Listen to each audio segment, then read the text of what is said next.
Hello and welcome back to the 7th part of our exit strategy seminars, and today the topic is healthy fluctuations. And our tagline today is bodybuilders get one thing correct. Well, they get more than one thing correct, but bodybuilders, physique competitions, it's a very extreme type of sport to be in. It is a sport, unlike what most people say. But we want to talk about healthy fluctuations, and let's kind of tie this all together. When you get to the finish line, when you get to the ideal, when you reach the point that you want to get to, you reach an ideal weight, you have a number in your head, a body fat percentage in your head, a way your clothes fit, a number of different things that you're striving for. And then when you get there, then what happens is, what do you do from there? Is it reasonable to expect that whatever your ideal is, that you're going to be able to stay there for long term? And the answer is no, because it takes a tremendous amount of focus, a tremendous amount of discipline, a lot of hard work to get to the place that you're wanting to get to. So in order to stay there long term, you have to maintain all of those habits, and that's next to near impossible. And the other thing too is that you have mental fatigue. You have times when you need a mental break that we've discussed in previous posts. So when you get to that point, it's impossible to be able to maintain that ideal for long times. But let's take the example of a bodybuilder or a physique competitor, because there's a very good example in what they do. With the exception of a few people, most physique competitors, when you see them year-round, they're always in good shape. Now, when they're in competition shape, they're in phenomenal shape. They're ripped, they just lights out, look phenomenal. But with them, if you notice, whenever someone's getting ready for a competition, even an athlete who's peaking for some sort of competitive event, they are either not in that competition shape or that competitive shape or performance shape year-round. They are peaking towards that. The major difference is that they're always in good shape. They're always in either, decent shape, good shape. If they're performing, they're always performing pretty well. They're always performing above average, but they're never performing poor. They're always doing enough to keep themselves close to striking distance. A physique competitor always stays in good enough shape to be in striking distance to the elite, to the ideal. So we can take that and learn from that example. And I'll be with you in just a moment there. I apologize about that. Thank you.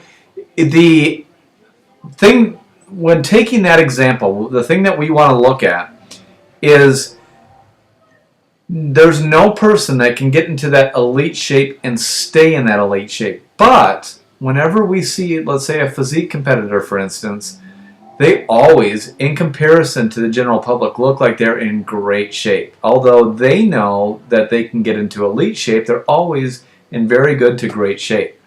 So what we want to introduce is what we call healthy fluctuations. A competitive athlete, a competitive bodybuilder, a physique competitor generally will always be within 10 to 30 pounds of the ideal. And so often than not, I think that a lot of people, when they reach the ideal, the general average public, when they reach the ideal, that's where they feel like they need to stay all the time.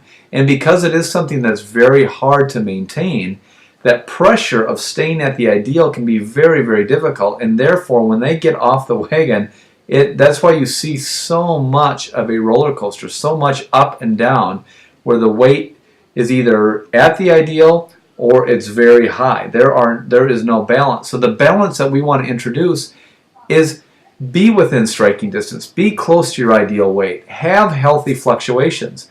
So as an example, I'll give two examples. Let's say you have a female who started off at 200 pounds, and she has this goal in her mind that, through the process, that she's comfortable at 150 pounds.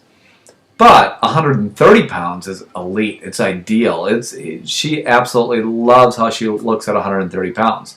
So she works hard. She trains hard. She goes above and beyond everything that she needs to do, and she gets to 130 pounds. Then she approaches the philosophy of healthy fluctuations. What happens is she knows that 130 is ideal. 130 is where she looks her best. 130 is absolutely perfect for her. But she's still comfortable at a 150. She knows that she has all these patterns and habits that she has to establish to get down to 130. She knows that she can loosen up a little bit, lighten up a little bit. Her weight may start creeping up a little bit, but she's still kind of comfortable at 150. She's staying within these two parameters. And she gets down to 130. She really hits it hard.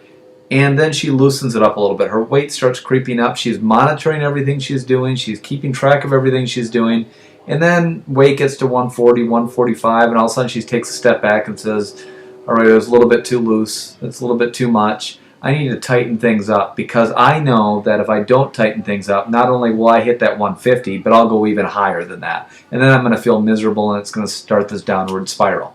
So I'm going to stay within the 130 to 150 range. And I get up to 140, 145. It's starting to get a little bit too high. I'm starting to get uncomfortable. I need to rein it in.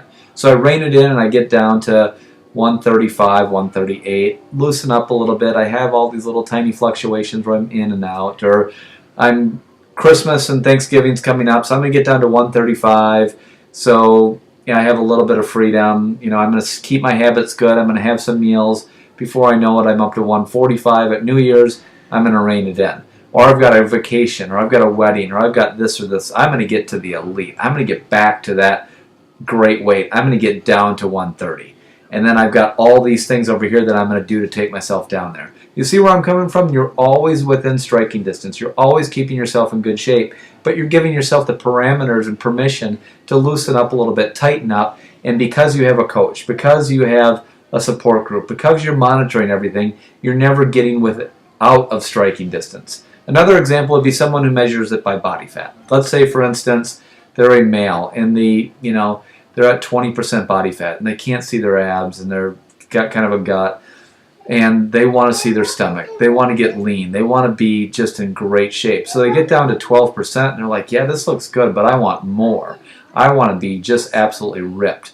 So they get themselves down to like 8% body fat, or even, let's say, even lower than that. They get themselves down to 8% body fat, and they love how they look. They've had to diet hard. They've had to do lots of cardio. They've had to go to the gym a lot just to get down to this ideal. But they're looking at it saying, I can't maintain that year round, but I love how I look. So they loosen up a little bit. They let their body fat get up to 10, 11%. They have it monitored monthly. And let's say they get it to 10 or 11%, the exact same principle as before. It starts to get uncomfortable. They're like, I need to rein it in. They're not letting themselves get fat. They're keeping in good shape. It's just there's some fluctuations in there. I hope that shows you the power of fluctuations, how important it is to get to your ideal, know what your ideal is, and then have a plus of a little, whether it's weight, performance, body fat, whatever it may be. Because if you try to stay at the ideal, there'll be too much pressure than what you can handle. It will cause burnout. It will cause all of these things. And sooner or later, that's what lends people to getting massively out of control, where they end up gaining too much weight. And that's where you have giant yo-yos of where it can be 50 to 100 pounds, where people are constantly dieting or gaining, dieting or gaining. Choose to have healthy fluctuations. Learn from the example of a physique competitor or an elite athlete who is in season, but when they're out of season, they're still a great athlete. The difference is they're always within striking distance. I hope that helps you. Keep that in the back of your mind for the next goal that you reach. When you feel that something's wrong.